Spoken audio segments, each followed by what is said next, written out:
Did you ever see the crown of the British Queen and wondered where this big, beautiful and lustrous diamond might have come from? You might get shocked if we tell you this was stolen from the former colony of British called India. Not only this British imperialism/colonialism has stripped countless native cultures of their political, social and economic attributes, in this video we are going to see one by one how the greedy colonialism has costed the poor colonies. The social and cultural impact of British colonialism. British colonialism has had a significant impact on the culture of the world, particularly in the countries it colonized. Here are some of the ways in which British colonialism has impacted culture in a negative way. Language. The imposition of the English language as the official language in many British colonies has had a negative impact on local languages and cultures. According to UNESCO, nearly 3,000 languages are endangered, many of which are a result of colonization. Cultural appropriation.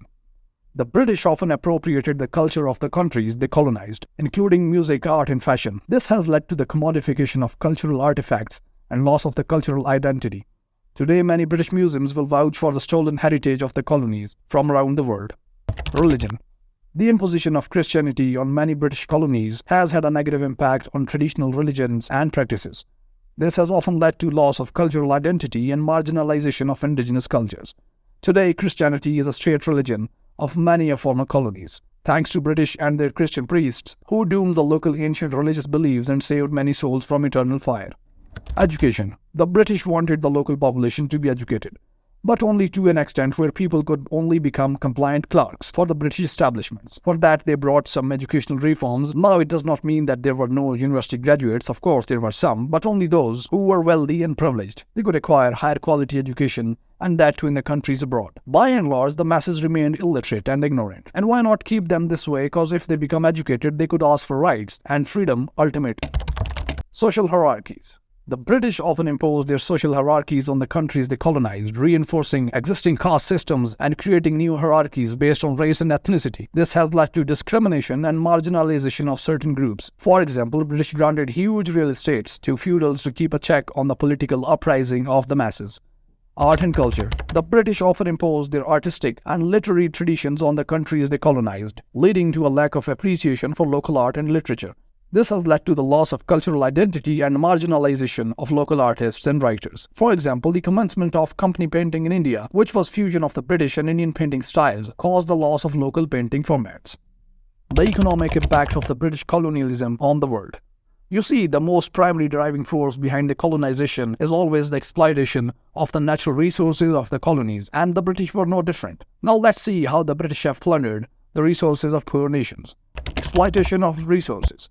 British colonialism involved the extraction of resources from their colonies to fuel the Industrial Revolution in Britain. For example, India was forced to export raw materials such as cotton, tea, and opium to Britain, which had a negative impact on the Indian economy. Between 765 and 1938, India's share of world GDP declined from 24.4% to 4.2%. Trade networks and infrastructure. The British established trade networks and infrastructure in their colonies, such as railways, ports, and telegraph lines, which helped to open up new markets and increase trade. For example, the Suez Canal, which was built with British investment, helped to reduce shipping times between Europe and Asia by up to 40%. Although British did all this for consolidating their own power, but nonetheless the locals took some advantage as well. Legal and administrative systems. The British introduced their legal and administrative systems in their colonies, which provided a foundation of future economic development. For example, in the United States, Canada, England, India, and Australia, British common law is still practiced. Unequal distribution of wealth. The legacy of colonialism has also led to an unequal distribution of wealth between developed and developing countries. India, that was once called a golden sparrow by the British and for a good reason, now has a GDP per capita of 1,979 in 2007 compared to that of UK of 39,720. The political impact of the British colonialism on the world. Wherever the colonizers set their foot, they leave a lasting imprint on the socio-political fabric of the region, and mostly negative, since the basic goal is betterment of the colonizers rather than the colony. The following are some of the ugly political realities left by the colonial powers.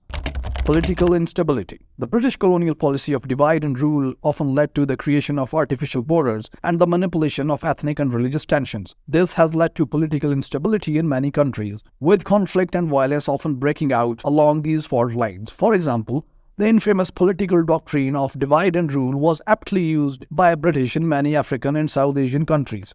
They would play along the religious, ethnic, and linguistic lines to achieve their own nefarious ends and prolong the rule. And even after the departure of the British, border disputes between many countries still exist, causing bloodshed. Authoritarianism. The British often imposed authoritarian rule in the countries they colonized, such as in India and Kenya, which led to the suppression of democratic movements and establishment of autocratic regimes. The British dealt with iron fist if political processions were held. For example, Jallianwala Bagh massacre, in which a British official ordered 379 people to be slain just for protesting against a draconian legislation, aka Revolt Act, passed by the British. Lack of representation. The British often excluded local populations from political power and decision-making, leading to a lack of representation and voice in the political process. Legacy of corruption. The British often imposed corrupt systems of governance and nepotism that have persisted in many countries long after colonial rule ended. For example, they consolidated feudalism in the conquered regions to control the masses. And even after the independence, the same feudal families ruled the people under the garb of democracy, as the real fruit of democracy was never passed down to common people. So it is clear that the effects of colonialism are still felt today in the economic, social, and political structures that exist in many countries. Acknowledging and learning from this legacy is crucial in order to move forward towards a more just and equitable world. As always, thank you so very much for watching. Do like, comment, and subscribe.